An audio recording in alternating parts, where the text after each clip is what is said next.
Hello, my name is Jean Alvarez.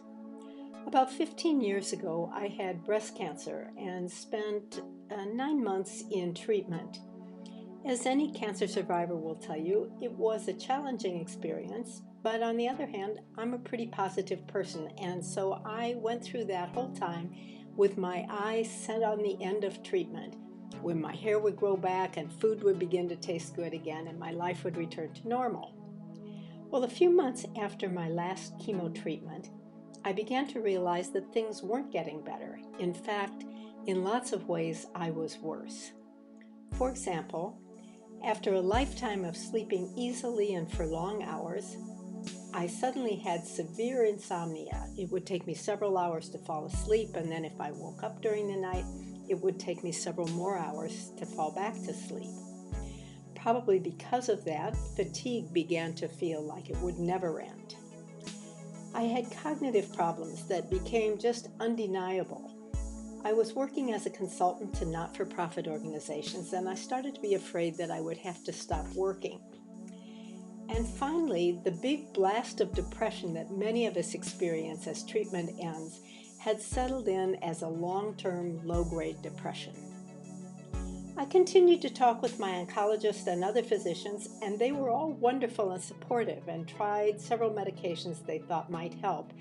But the truth is, there's no treatment that's generally successful with these symptoms, and so I struggled on, really with no improvement. Eventually, I got clear that all of my symptoms were brain-related. Though I'm a social psychologist with no particular expertise in the brain, I was energized by having a way to think about what had happened to me and having a field I could read about in hopes of figuring out how I might recover or at least improve. That reading led me to two wonderful learnings. First, unlike what neuroscientists used to think, the brain is not hardwired. It's changeable, or what neuroscientists call plastic, throughout the lifespan. This means that damage that has happened during cancer and cancer treatment ought to be correctable if only we can find an effective intervention. The second learning was that EEG biofeedback, or sometimes called neurofeedback, is a technology that uses information about the brain's electrical activity to activate the brain's plasticity. With this technology, the brain is able to become aware of what it's doing and then make changes to function more efficiently and more effectively. So, of course, I tried neurofeedback. My first experience was with a fairly traditional neurofeedback approach, and while it was fun and interesting, it didn't improve my symptoms, but it did convince me that neurofeedback is a powerful technology. My next experience with a neurofeedback program called Neurofeedback was incredible. In 3 sessions, my sleep was clearly normalizing, and this was after 7.5 years of insomnia. In 10 sessions, the depression was gone. I heard myself laugh one day and I thought, oh man, this is joy. I haven't felt this in 7 years.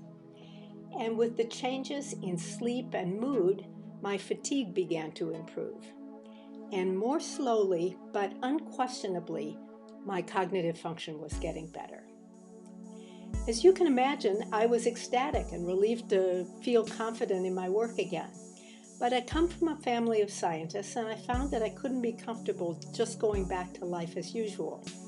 I wanted to know whether I was just one unique, lucky person whose brain responded to neurofeedback, or whether this approach might offer a solution to the thousands of other cancer survivors facing the same problems that I had struggled with.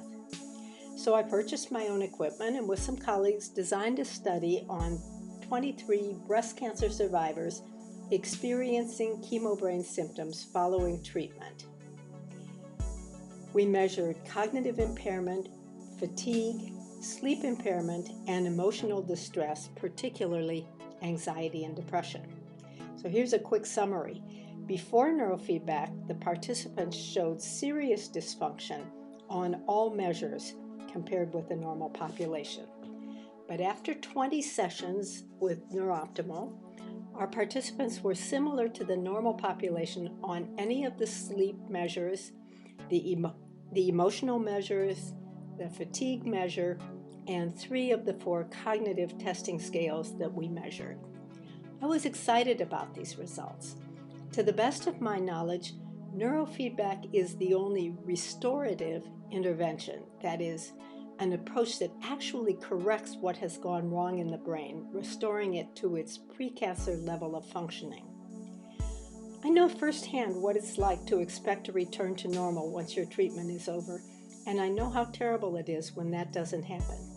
Based on all I know and learned, Neuro-Optimal can almost always facilitate that return to normal. If you'd like to learn more, please reach out to me at the number on the screen or visit clevelandneurofeedback.com to learn more. If you're suffering through chemobrain, it's my hope that you'll give Neuro-Optimal a try. There's not much to lose and a whole lot to gain. I really look forward to hearing from you.